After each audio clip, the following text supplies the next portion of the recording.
À 6h44, Europe 1 vous répond. Thomas Soto. Moins de 3 semaines après le séisme le plus meurtrier qu'a connu le Népal depuis 80 ans, la Terre a de nouveau tremblé là-bas hier. Bonjour Jacques-Marie Bardintsev, vous êtes géologue et volcanologue. Le 25 avril, c'était un séisme de magnitude 7,8 sur l'échelle ouverte de Richter. Hier, c'était 7,3. Ça veut dire quoi exactement ? Oui, bonjour. La magnitude, ça correspond à l'énergie qui est libérée par le séisme. Donc, c'est une échelle, comme vous dites, qui est ouverte, qui n'a pas de limite. On va dire que quand on augmente d'un point la magnitude, c'est que l'énergie est 30 fois plus forte. Donc, quand on passe de 7 à 8, c'est 30 fois plus. 30 fois plus forte. Mais c'est ce chiffre qui compte ou c'est ce qu'on appelle l'épicentre du séisme, l'endroit exact où la Terre tremble ? Alors, il y a beaucoup de paramètres. Il y a bien sûr l'énergie, comme vous dites. Il y a la profondeur du séisme. Et puis également la géologie locale. Et Katmandou est situé dans un bassin qui... on va dire, transmet favorablement les ondes sismiques, et donc c'est d'autant plus dangereux. Parce que cette nuit encore, la Terre a tremblé au large du Japon. Là, on nous dit 6,8, c'est quand même fort, 6,8, et pourtant, a priori, pas ou peu de dégâts. Oui, on va dire que les séismes inférieurs à 7 sont assez fréquents dans le monde. Souvent, ils touchent des régions peu habitées, où c'est assez profond, et donc il n'y a pas de dégâts, heureusement. Au-dessus de 7, ça devient dangereux. Doit-on s'attendre à d'autres répliques d'intensité équivalente ou supérieure au Népal? Question que nous pose Chris Prolls avec le hashtag un matin. Alors classiquement, les répliques sont 1 degré de moins sur l'échelle de Richter. Parfois, ça peut être équivalent, 1 fois sur 10, ça peut même parfois être supérieur 1 fois sur 100. 1 degré de moins, ça veut dire qu'après le 7-8, ça ne devrait pas dépasser 7 en ce moment, les répliques. Voilà, c'est ce qui est classique, mais on va dire que 1 fois sur 10, c'est égal, ce qu'on observe actuellement, et même de façon plus exceptionnelle, ça peut être supérieur. Alors maintenant, on ne va pas espérer ça, mais a priori, ça peut arriver. Mais bon, maintenant, on a quand même eu beaucoup d'énergie libérée, donc on peut imaginer que ça va aller quand même vers le calme. Vous dites beaucoup d'énergie libérée parce que c'est comme une poche où serait emprisonnée cette énergie et ça libère comme une cocotte minute, c'est ça le principe? Oui, en fait, c'est qu'il y a des masses continentales qui s'affrontent, donc il y a des contraintes qui s'accumulent, comme quand on force sur une règle en plastique, puis à un moment ça casse, donc l'énergie est libérée. Donc c'est vrai qu'au niveau Himalaya, il y a l'Inde et la Chine qui rentrent en collision, comme on dit, donc de l'énergie s'accumule au cours des siècles, et tous les 50 ou 100 ans, cette énergie se libère brusquement, une faille qui casse, et c'est le séisme qui peut être meurtrier. Donc ça veut dire qu'une fois qu'on a fait le vide, en quelque sorte, le danger s'éloigne un tout petit peu, en tout cas pour une durée indéterminée, mais... Voilà, c'est ce qu'on va dire, c'est que tout ce qui était libéré n'est plus à libérer. On a toujours du mal à estimer ce qui reste, comme vous dites, en réserve d'énergie. Mais là, effectivement, il y a quand même eu 2 séismes importants. Donc, cette section de faille, a priori, va aller vers un certain repos pendant un certain temps. On a du mal à estimer ce qui reste comme énergie, nous dites-vous à l'instant. Question d'Olivier Sarrazin, justement. Quel est le meilleur moyen de prévention contre les séismes? Est-ce qu'il y en a vraiment des moyens de prévention? Alors la prévision, on ne sait pas faire, malheureusement. Il faut savoir que c'est un solide qui casse. 1 seconde avant, tout est normal. 1 seconde après, ça casse. On peut mesurer effectivement les contraintes, les pressions, mais on ne connaît pas la limite exacte que la croûte peut supporter. Donc les prévisions, il y a des recherches dans ce sens, mais on ne sait pas faire pour l'instant. Donc la seule façon de faire, c'est de localiser les séismes, de faire des cartes de risque, et puis de construire en conséquence. Ce sont des modèles qu'on construit, c'est ça? On fait c'est presque des pronostics, on n'a pas vraiment moyen de savoir? Parce qu'il y a quand même de temps en temps des alertes, non? Il n'y a jamais d'alerte en amont? Non, enfin, c'est-à-dire qu'on enregistre souvent de micro-séismes, par exemple le long d'une faille, on se rend compte qu'il y a souvent des petits séismes, donc on sait qu'elle est active, on sait qu'elle bouge, qu'elle se déplace, donc on dit cette région-là, attention, danger. Mais il n'y a jamais d'alerte avant, parce que avant, tout est normal. Et quand vous dites que ça bouge en millimètres, en centimètres, en mètres, il se passe quoi en dessous quand ça tremble? Oui, alors là, on le sait bien, on va dire que l'Inde et la Chine se rapprochent d'environ 2 cm par an.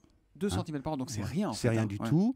Mais comme il ne se passe rien pendant 100 ans, au bout de 100 ans, il y a 2 mètres de retard. Et d'un seul coup, la faille, ou le fragment de faille avance de 2 mètres. Là, on pense qu'il y a eu peut-être entre 3 et 5 mètres d'avancée. Et donc, quand un terrain se déplace de 2 mètres d'un seul coup, bien évidemment, les maisons au-dessus ne résistent pas. Quelles sont les régions du monde les plus fragiles ? Alors, les régions du monde les plus fragiles, c'est celles qui sont entre les plaques. Ce qu'on appelle des plaques, c'est l'écorce terrestre, qu'on appelle aussi lithosphère, est fragmentée en grandes plaques, on va dire épaisses 100 km et larges de plusieurs milliers de kilomètres. C'est des continents ou c'est ce qu'on Alors, voit sur la c'est pas carte, que les continents, c'est aussi des morceaux d'océan. Par exemple, il y a une plaque pacifique, il y a une plaque indo-européenne, indo-australienne, excusez-moi, une plaque eurasiatique. Donc, en fait, il y a 7 grandes plaques. Dans le détail, il y en a une quinzaine. Ces plaques bougent les unes par rapport aux autres à des vitesses de quelques centimètres par an. Et c'est à ce niveau-là là, au niveau interplaque, que se passent les séismes. Donc il y en a au niveau Himalaya, bien sûr, c'est d'actualité, un petit peu au niveau des Alpes, mais plus petit. Il pourrait y avoir un big one, comme on dit, en France, au niveau des Alpes ou en Italie, c'est possible ou pas? C'est pas d'actualité. Alors en Italie, les Apennins, oui, mais les Alpes franco-italiennes, il y a également des rapprochements, mais beaucoup plus petits. Donc les séismes sont, on va dire, facilement 1 degré de moins, donc c'est plutôt entre 5 et 6, ça arrive régulièrement. Moi, je suis grenoblois d'origine, donc j'ai ressenti des séismes impressionnants dans les Alpes, mais ce n'est pas du même type que ceux du Népal. Alors, pour répondre à la question où est-ce qu'il y a des séismes, le long des failles, par exemple, il y en a une faille qui traverse San Francisco qui est connue, la faille de Sant Andreas. En Turquie, il y a la faille anatolienne qui est également sismique. Et puis tout le tour du Pacifique, parce que le Pacifique, on va dire, la plaque Pacifique plonge autour des autres plaques. Et donc, le tour du Pacifique, c'est-à-dire aussi bien l'Amérique du Sud, l'Amérique du Nord, le Japon, les Philippines, la Nouvelle-Zélande sont sismiques. Il y a quand même beaucoup de zones concernées.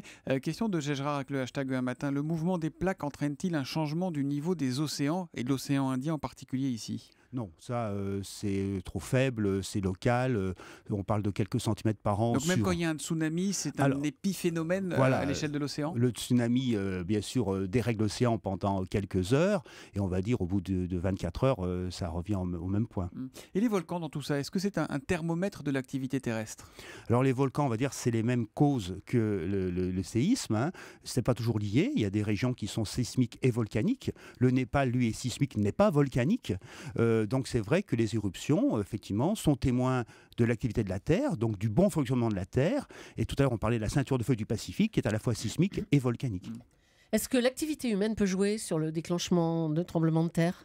Non, heureusement non, on ne sait pas faire. Pour l'instant, il faut savoir que les grosses... On n'est pas responsable du tout des séismes, d'aucune manière. Non, alors bien sûr, s'il y a un tir nucléaire souterrain, c'est enregistré par les stations sismiques. C'est comme ça que la sismologie a fait beaucoup de progrès.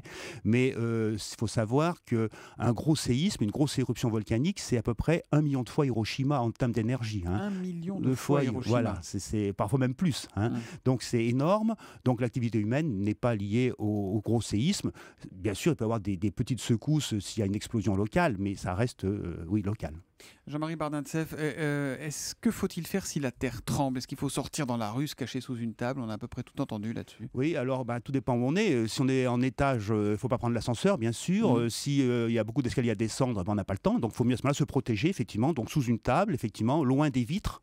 Donc c'est vrai, par exemple, quand on est au Japon, il y a des buildings de plusieurs dizaines d'étages, qu'on est au 40e, on n'a pas le temps de descendre, donc c'est de se protéger sous une table. Et puis bien sûr, maintenant, c'est de construire en parasismique, les ingénieurs savent bien faire. C'est efficace ça, le parasismique? Oui, c'est effectivement, en tout cas, ça veut dire que le bâtiment, il souffre, mais il ne s'effondre pas sur les personnes.